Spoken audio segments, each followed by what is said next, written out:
Ever catch yourself scrolling through, everyone else's highlight reels online? Oh, Like their amazing trips, career wins, even just like their perfect morning routines. yeah, And you're kind of left feeling like you're stuck watching everyone else's movie.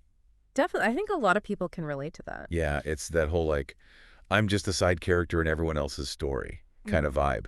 Mm-hmm. And that feeling, honestly, that's exactly where we're going to kick off our deep dive today. Okay, sounds good. Especially since, you all flagged that YouTube conversation, the one from LEP Learn English Yeah. podcast.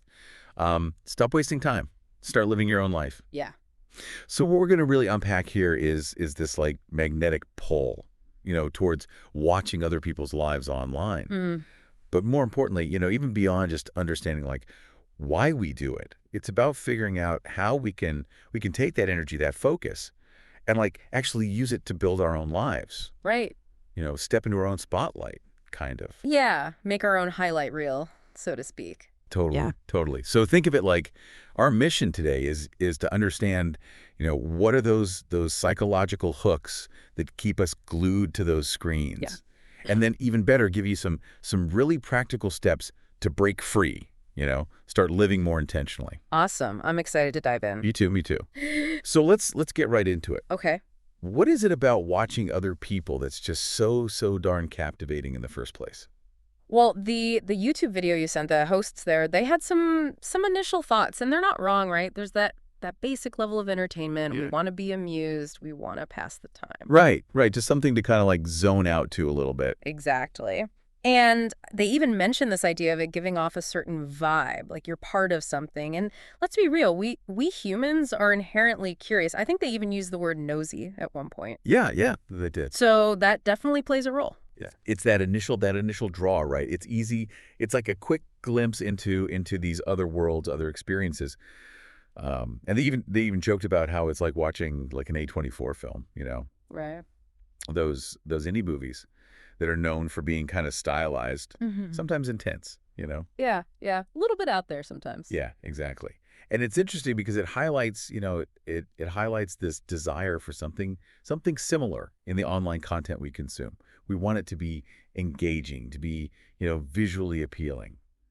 But we both know there's got to be more to it than just wanting to be, entertained for a few minutes. Absolutely. There's definitely more going on beneath the surface. And that's where we can delve a little deeper into the science, the neurobiology of it all, specifically the role of dopamine. Okay, dopamine, the brain's reward system. Right. Exactly. And they kind of simplified it, called it happy juice, which I think is a pretty relatable way to explain its initial effect. When we come across something online that our brain registers as new, interesting, or rewarding, like those snippets of other people's seemingly perfect lives, dopamine gets released. Right, right. It's like our brain's little way of saying, like, hey, pay attention. This is good stuff. Hmm. And, the YouTube transcript even touched upon a super important point that was highlighted in a 2010 study published in the journal Neuron. Oh, interesting. What was that?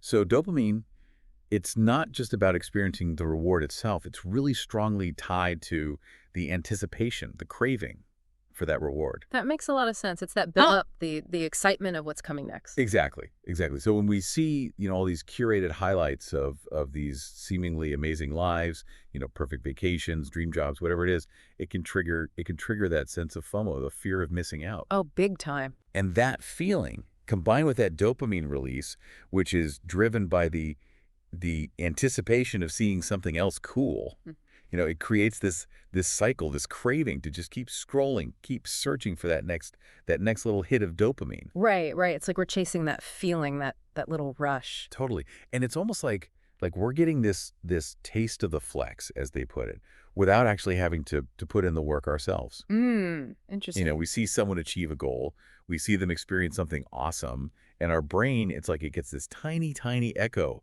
of that positive feeling, but without us actually having to, lift a finger. That's such a good point. It's like we're getting the reward without the effort. Right. It almost sounds too good to be true. And that's probably why it can be so addictive, right? Yeah, exactly. It's so easily accessible. It's convenient. It's right there in our pockets. It's instant gratification, even if it's just a tiny little bit. But as the YouTube host pointed out, this could be a pretty big red flag. Oh yeah, for sure. The more time we're spending just passively taking in these online lives, the less time and energy we have to invest in our own. It's like we're living vicariously through others instead of creating our own experiences. Yeah, yeah. And it's a sneaky trap. It Mm. really is.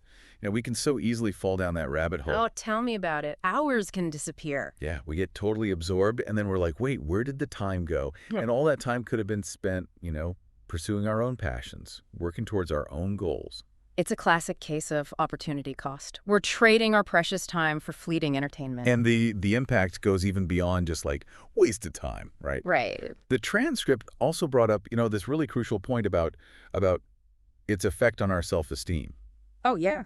and that natural human tendency to compare ourselves to others. It's hardwired into us, isn't it? It really is. Yeah. And when we're constantly bombarded with, everyone else's highlight reel, their carefully selected, best moments, it's hard not to feel a little inadequate. Yeah, I can definitely see that. You start to question your own life, your own accomplishment. Totally. You see the picture perfect vacations, the seemingly effortless achievements, and it's tough to not compare that to your own maybe more ordinary everyday life. Yeah. And it's so easy to fall into that trap of wishing that our lives were as put together, Yeah. as perfect as theirs seem to be, instead of actually working on getting our own lives to that place. Absolutely. It's like we're focused on the outcome, the picture perfect end result, without acknowledging the journey, the work that goes into it. Right, right. And that constant exposure to these curated realities, it can really breed some negative emotions, like, that feeling of being low-key depressed that they talked about.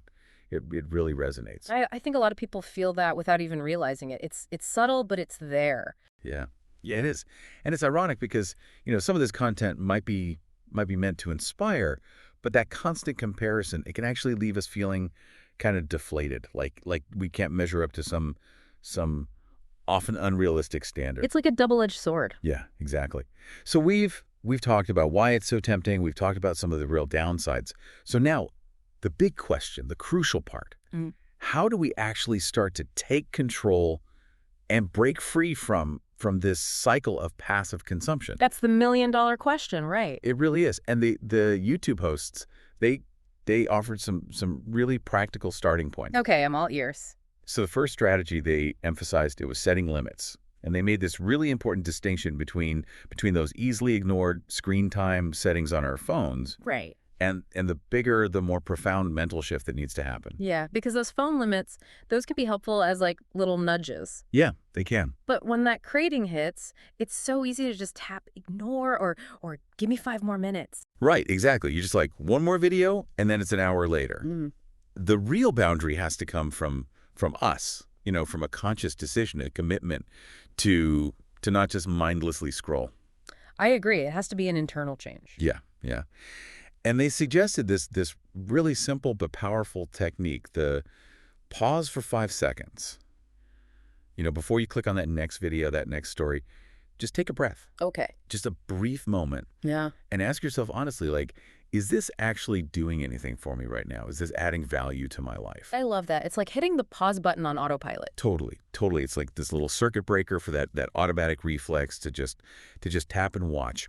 And if after that pause you genuinely feel like, okay, this content is worthwhile, this is something I want to engage with, then they suggest setting a hard limit. Maybe it's 10 minutes. Watch it, engage with it, but then consciously decide to move on. Right. Have a plan. Yeah, have a plan. And they acknowledge that there's going to be this mental battle. Oh, for sure. There's always that temptation to keep going. Totally. It's like, oh, just one more.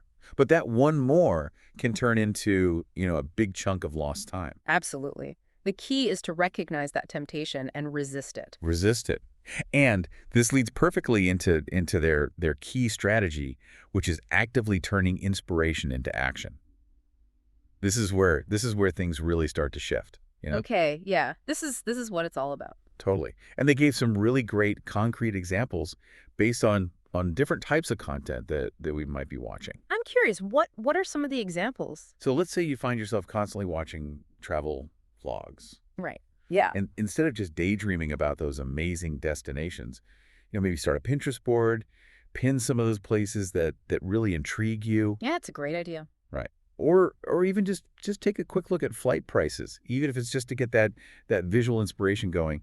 Or start researching, budget-friendly travel options that are maybe closer to home. So like making it more tangible, more achievable. Exactly. Exactly. They even suggested like starting a little savings challenge, even just a small manageable amount. Love that. It's taking that inspiration and turning it into actual steps. Totally. Totally. And then for fitness content, they had this funny example of like doing push-ups every time you watch a workout reel. Okay, that might be a little extreme. Yeah, probably a little bit extreme. But the idea behind it is spot on. It's about taking some kind of physical action. Right, doing something, anything to get yourself moving. Totally. They called it taking baby steps. And it doesn't have to be a huge thing. Even just standing up and stretching after watching a fitness video, it's a move in the right direction. I like that. It's about breaking that cycle of passivity. Exactly. And then for career development, self-improvement content, if you're inspired by someone's story, by their achievements, don't just, passively listen to it. Right. Take a concrete step related to your own aspiration. Yeah, put it into practice. Put it into practice. Mhm. They suggested spending, 10 minutes researching a side hustle that you've been thinking about, or signing up for a class or a workshop, even if it's just a free trial to start. So actually taking some form of action, however small, to move yourself forward. That's it. That's it. And the message that runs through all of these examples, it's so important. Simply watching other people achieve their goals, it doesn't automatically equal progress in your own life. Right. It's not osmosis. It's not osmosis. It's the deliberate action, no matter how small it is at first, Right. that actually creates change. Action is the key ingredient. Totally. And then they introduced this idea of a 30-day challenge, which I think is a really great way to put these strategies into practice, and see how they actually impact your life. Yeah, a 30-day challenge. I like the sound of that. So the challenge is pretty straightforward. You consciously replace just 10-15 minutes of your usual mindless scrolling with something that actually benefits you. Like reading a book, learning a new skill, working on a personal project. They even suggested journaling as an alternative to watching someone else's day unfold. Interesting. So documenting your own experiences instead of consuming someone else's? Exactly. And they address this common thought that I think a lot of people have, which is like, can such a small amount of time actually make a difference? Right. It seems so insignificant. Yeah. But the idea is that positive habits, they build up incrementally, right? Yeah, it's about consistency over time. Consistency.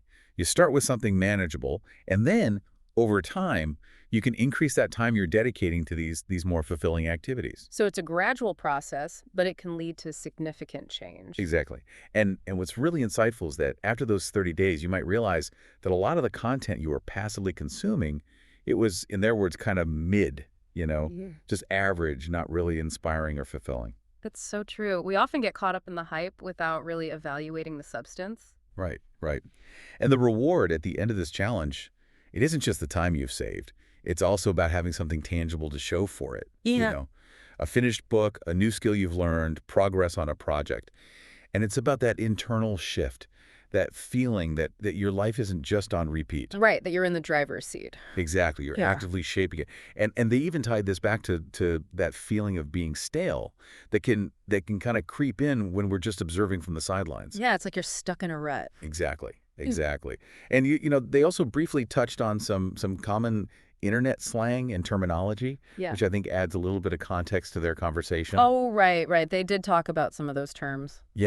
Yeah, like rabbit hole, which, as we all know, it's that experience of getting totally lost in online content and not realizing how much time has passed. The black hole of the internet. Exactly. Yeah. And come in clutch, meaning to help out at the perfect moment. Right, like a lifesaver. Yeah, exactly. And then there's reality check, which is, a reminder of the actual situation, especially when someone's perspective might be a little out of touch. Right, it's like a grounding technique. Totally. And then, of course, hit different, meaning something feels or affects you in a special or unique way. Right, it stands out from the rest. Yeah. And lastly, they explained cold turkey, which is, that sudden and complete stop of a habit. Like quitting something all at once. Exactly. And these little explanations, they really help you grasp the nuances of their discussion. And, as they started to wrap up, they really emphasized that that central theme that we've been talking about. You can't experience your best life secondhand through the online experiences of others. It's such a crucial point. We can't let other people's lives become a substitute for our own. Exactly. And their call to action was really direct and clear. At some point, you have to decide to close the apps, to step away from the screen, and actually participate in your own life. Right. It's time to switch from spectator to player. Totally. And they even proposed a 24-hour challenge as a starting point. Like a whole day without vlogs, without stories, just focusing on living your own main character moment. A digital detox, basically. A digital detox. Yeah. And they left the listener with some really thought-provoking questions to consider during that break. How do you feel without that constant stream of online content? Do you actually miss it? And if you do, what does that tell you about your current habits and maybe the need for some change? Those are some really powerful questions to reflect on. It's about becoming more aware of our relationship with technology and how it's affecting us. Exactly. So as we wrap up our own deep dive today, let's quickly recap some of the key takeaways. Okay. We explored, those dopamine-driven mechanisms that pull us into watching other people online. We talked about those real risks of passive consumption, the impact on our time, our self-esteem. All right. And we also explored the power of setting those intentional boundaries, of taking action, turning inspiration into something real. And ultimately becoming the protagonist of our own lives. Exactly. And we really encourage you to think about that 24-hour challenge. Try it out, see what it's like, and take a moment to really reflect on your own relationship with online content. It could be a really eye-opening experience. Yeah, it could. And on that note, here's a final thought for you to consider, and it kind of builds on that challenge. Okay. Could intentionally creating some space, some distance from all those curated online lives of others, could that actually be the key to connecting more deeply and meaningfully with your own authentic experience? That's a really interesting question. And what's one concrete action inspired by our deep dive today that you could take right now, even in the next few minutes? That's a great challenge to leave our listeners with. Taking that first step, however small, is what sets everything in motion. Totally. All right, that's it for our deep dive today. Thanks for having me. This was a great conversation. Yeah, I really enjoyed it too. And thanks all of you for listening, and we'll catch you next time. See you then.